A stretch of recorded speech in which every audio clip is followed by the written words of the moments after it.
Hello, viewers. In today's session, we are going to discuss a very important and conceptual problem from limits, and this problem is going to be very useful and beneficial for the beginners, right? So here we have to discuss this limit, that is limit x tends to 3 and minus 1 raised to greatest integer of x, right? So here what we have to do, we have to see whether this limit exists or not. So for the existence of this limit, what we have to do, we'll find the right hand limit, and then we'll find the left hand limit when x tends to 3. So here we have x is equal to 3. So when we approach from x is equal to 3, from the right of x is equal to 3, we'll get the right hand limit. And when we approach x is equal to 3 from the left of x is equal to 3, we'll get the left hand limit, right? So let us find out the right hand limit and left hand limit and see whether these limits exist, and if they exist, then whether they are finite, and if they exist and finite, whether they are equal. So for the existence of this limit, the right hand limit and the left hand limit both should exist and finite, and at the same time they must be equal to each other, right? So let us start.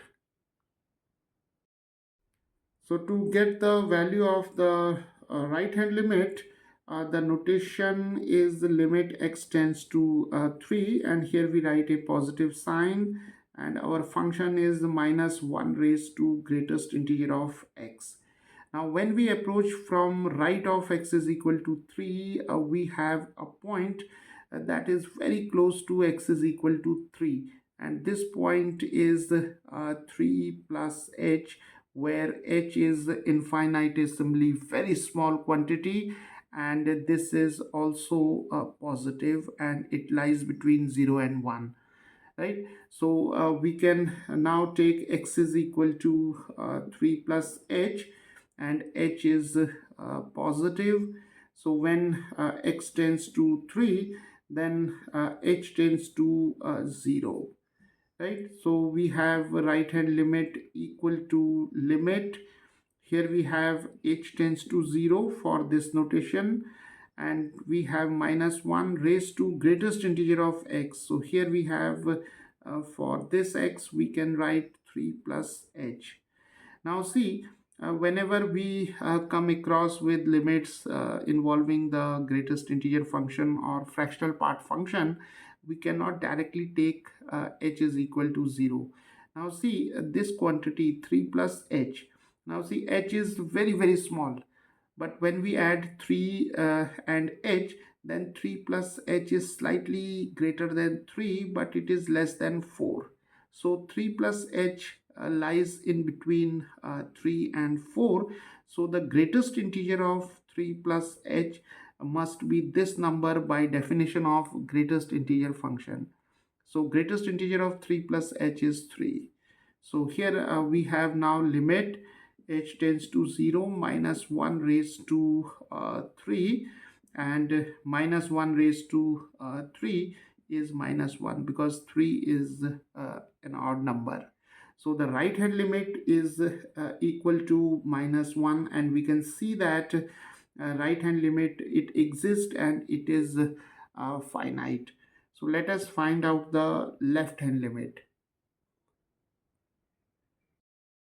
So now the notation for left hand limit is limit x tends to 3, and we put a negative sign here, and here we have minus 1 raised to greatest integer of x. Now see, when we approach towards x is equal to 3 from left of x is equal to 3, then we have a point that is very close to x is equal to 3, and this point which lies towards the left of x is equal to 3 can be taken as 3 minus h. So we can now take x is equal to 3 minus h, and when x tends to 3, then h tends to 0. So now the left hand limit is equal to limit h tends to 0, and we have minus 1 raised to greatest integer of 3 minus h, because x is 3 minus h. Now see, again we'll apply the same argument. See, 3 minus h. So when we subtract this h from 3, then 3 minus h is slightly less than 3, but it is greater than 2.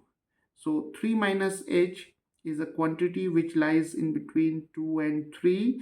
So by definition of greatest integer function, the value of greatest integer of 3 minus h is 2. So here we have now 2. So this is limit h tends to 0 minus 1 raised to 2, and minus 1 square is plus 1, because 2 is an even number. So we can see that the left hand limit is it also exists and it is finite, and this is equal to plus 1. But we can conclude that the right hand limit is not equal to the left hand limit, because minus 1 is not equal to plus 1. And since the right hand limit and the left hand limit are not equal to each other, therefore we can claim that the limit of this function when x approaches to 3, it doesn't exist. So the limit of this function does not exist, because the right hand limit and the left hand limit are not equal to each other, right? So this is how, by making use of the concept of greatest integer function and its definition, we can evaluate these type of limits.